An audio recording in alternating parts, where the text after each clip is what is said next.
Last week, Donald Trump officially became the Republican Party's presidential candidate, putting his family front and centre in his bid to make America great again. But for all the glamour of Team Trump, just as striking were those missing. A number of senior Republicans, including none other than the former Bush presidents, both of them choosing to stay away. And one of those who did address the convention was Senator Tom Cotton. Now, he's a man perhaps we don't know too much about in the UK, but tipped as a future leader of the party. And I caught up with him in Cleveland. Well, I think America is great, but I don't think we've been living up to our potential over the last 7.5 years. And I think a Republican president with a Republican Congress will make America safer and more prosperous in the next 4 years. Very diplomatic, may I say. That's a Republican president. Well, if there is to be one, it can only be Donald Trump. Yeah, and I said in my speech the other night that... But could he be a great president?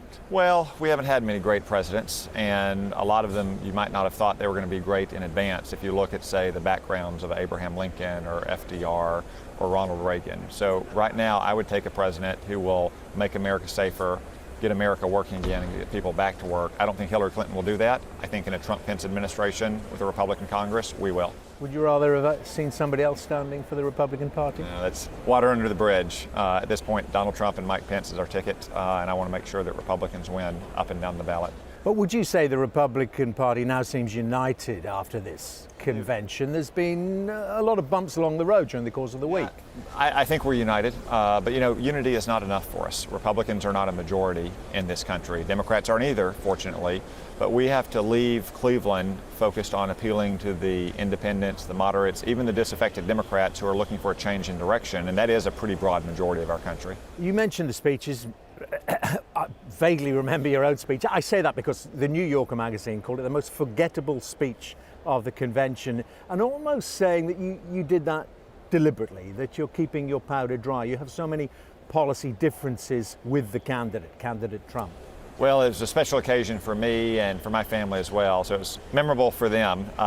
They asked me to speak about our troops and how we can better serve them so they can serve us. And for the last 7 years, we've seen dramatic cuts to our military budget. So I wanted to send a very clear message to those troops and their families that in a Trump-Pence administration with a Republican Congress, help is on the way in the form of more money for our defense. Do you think that Donald Trump's worldview is too isolationist?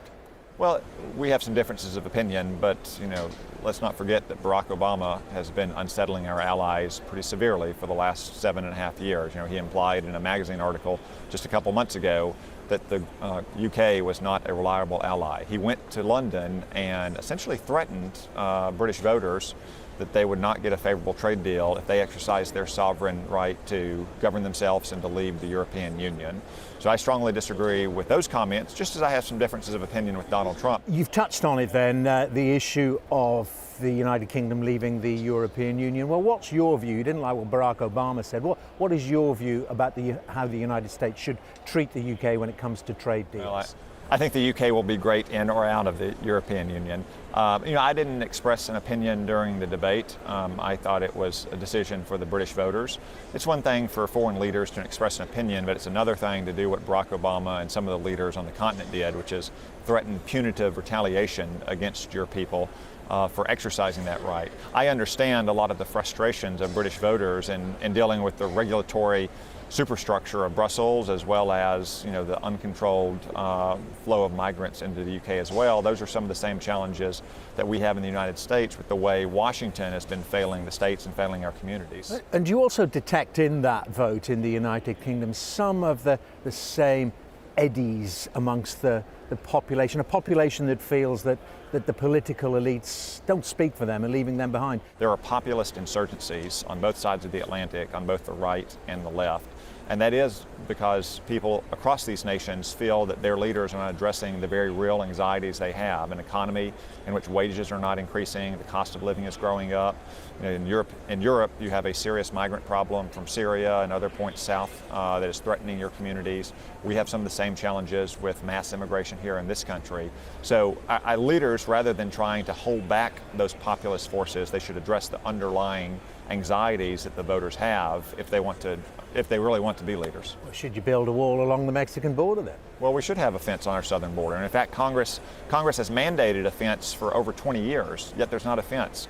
That's an example of how Washington overpromises and underdelivers, and the American people are angry with that kind of poor performance. But look, I mean, we have a southern border in which we have a lot of illegal immigration. A fence would stop that. A fence has stopped it in other places on our border where it's been built. It's stopped it in other nations. And mass deportation of illegal immigrants?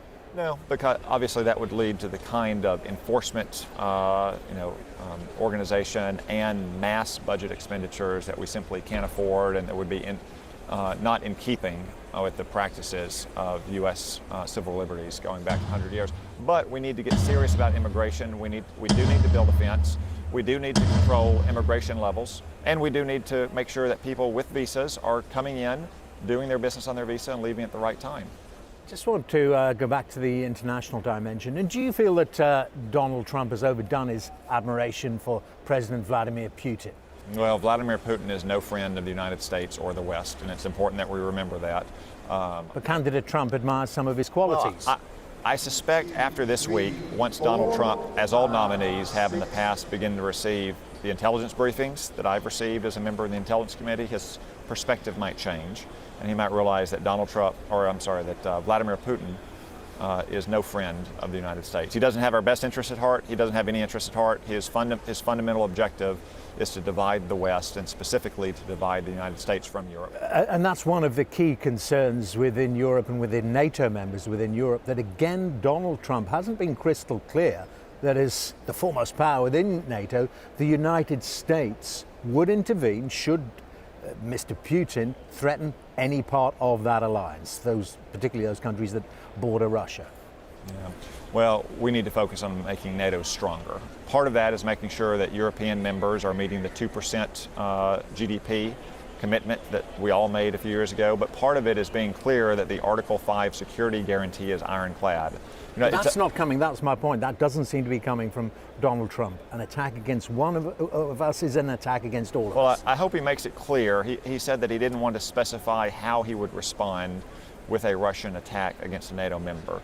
I think there's some wisdom in not specifying the exact response we would undertake, and he said that in other security systems around the world as well. But we have to be clear that Article 5 is ironclad, and we will respond to any request by a European country that is under attack under Article 5. How we might respond, what kind of military forces we might use, what other levers we might use, I think it's best to leave that to practical judgment at the time, and perhaps leave Vladimir Putin and other adversaries guessing.